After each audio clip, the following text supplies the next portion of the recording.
Scuderia Ferrari achieved a small masterpiece in the 15th Grand Prix of the 2024 Formula One season.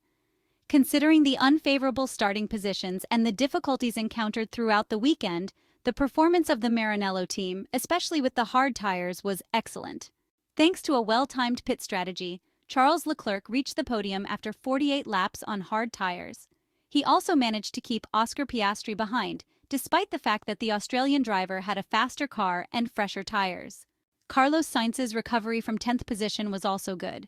The Spaniard lapped only 0.2 slower than the winner in the final part of the Dutch Grand Prix. Lando Norris dominated at the 4.259-kilometer circuit Zandvoort, confirming the strength of the McLaren 38 in race pace, as had already been evident on Friday. Max Verstappen suffered from what he had inflicted on his opponents in the Netherlands in previous seasons. After a great start, the overtaking by Lando Norris confirmed the lack of pace seen in free practice. The RB20 seems to have stabilized at its early season performance, without progressing with updates as McLaren has. The world champion finished the race over 22 seconds behind Lando Norris, who set the fastest lap on the final lap. The Dutch Grand Prix was decided by a one-stop strategy, as Pirelli had predicted. During the first stint, the Dutchman and Lando Norris maintained a pace that was 3 and 5/10 faster, respectively, compared to George Russell in third place. After increasing the gap with the world champion, the McLaren driver closed in on the Dutchman after the 8th lap. Max Verstappen began to struggle after the 15th lap, complaining over the radio about the lack of grip and rotation at turn 10. This allowed Norris to overtake and gain 6 seconds on Verstappen in just 10 laps. Taking advantage of this difference in pace, the McLaren driver pulled away from Verstappen by an average of 0.3 in the first stint and was the only one able to significantly lower lap times, showing negative degradation. The two Ferrari drivers, on the other hand, showed a race pace that differed by 0.13 seconds in favor of Charles Leclerc, who was able to capitalize on a better starting position. The Monegasque driver also managed to match Oscar Piastri's pace in the second half of the stint, repeatedly attempting to attack the McLaren driver. Analyzing the telemetry data, we can see that Ferrari was able to exploit a lower downforce setup, excelling in top speed on the straights. The main difficulties, however, arose during corner entry, where the two SF24 cars lost ground to Lando Norris's McLaren. The Briton also excelled on the exit of turn 10, where the excellent traction of his McLaren 38 allowed him to gain valuable time on Max Verstappen. Understeer slowed down the world champion on corner exit and consequently on the following straight. Between turns 10 and 11, the Dutchman was losing an average of about 0.2 per lap to Lando Norris, a significant gap.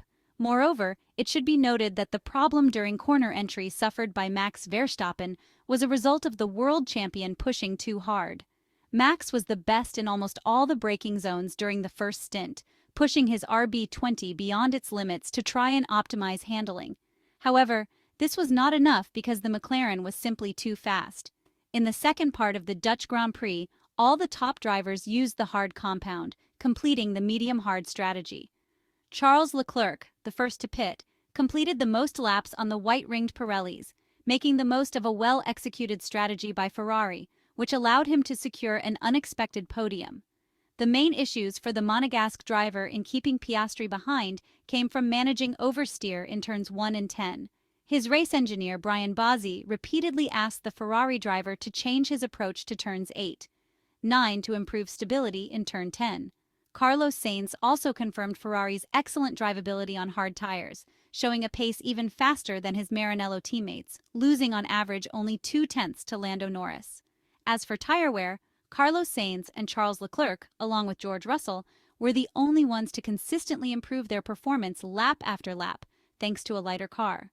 Lando Norris dominated the second stint, with a pace 0.4 faster than Max Verstappen's. The data related to degradation shows almost no wear for the winner. Piastri, on the other hand, had a more complicated race compared to his teammate.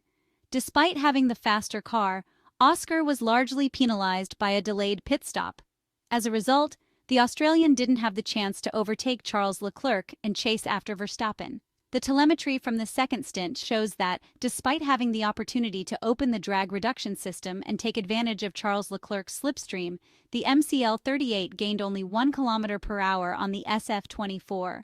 This was insufficient to attempt an overtake on a Ferrari set up to be very fast at the end of the straight. The second part of the race was very difficult for Mercedes. The Brackley team was completely unable to make the hard tires work effectively. Despite relatively low degradation, the average pace of Lewis Hamilton and George Russell was over half a second slower than that of the winner, Lando Norris. The lack of pace and the gap behind the seven-time Formula One world champion after lap 49 also forced Mercedes to make a second stop to mount the soft tires. For the historic Ferrari team, arriving at the Monza circuit for the Italian Grand Prix with a podium obtained on a track that has historically been difficult represents a great confidence boost for the entire Maranello team. Additionally, a specific aerodynamic update package could arrive to optimize the SF24 car, which on paper could bring Ferrari closer to the performance of the teams currently ahead. All in all, the Maranello technicians were right to choose a lower downforce setup at Zandvoort, allowing the drivers to work through the corners but defend and attack at the end of the straight. Charles Leclerc has confirmed that Ferrari will introduce an upgrade on its SF24 at this week's Italian Grand Prix, a move that could be pivotal for the team's performance at its all-important home race. The Monegasque driver's podium finish in last Sunday's Dutch Grand Prix was a pleasant surprise for the Scuderia, which had headed into the Zandvoort weekend with tempered expectations. Charles Leclerc emphasized the significance of securing a podium ahead of Ferrari's home race next weekend at Italy's Temple of Speed, as he mentioned that the team had been experimenting over the past 3 or 4 races to better understand the fundamental issues with their car, with a focus on medium-term development. Charles Leclerc also noted that an upgrade was scheduled for Monza, which he hoped would help Ferrari close the performance gap. The home track is one of a kind and should better suit the characteristics of the Maranello-built cars, which will have some upgrades that it is hoped could up the level of competitiveness compared to the rival teams, which as always are proving to be very strong. Last Sunday's podium is no doubt the appetizer that will serve to warm up the Ferrari fans, and their support will be a further boost for Charles Leclerc and Carlos Sainz. From a technical point of view, Monza is a very high-speed circuit, a unique fixture in the world of motorsport. With DRS, the current Formula One cars can hit speeds in excess of 350 km per hour, lapping at an average speed well over 260 km per hour. Overtaking is easy on the main straight, as well going into the first chicane and at the Roggia chicane, immediately after the Curva Grande, also known as Curva Biassono. The mix of fast straights and heavy braking make for a unique challenge for the drivers, who have to find the perfect setup on their cars, looking for the right compromise between getting traction coming out of the corners and the vital top speed to attack and defend down the flat-out sections.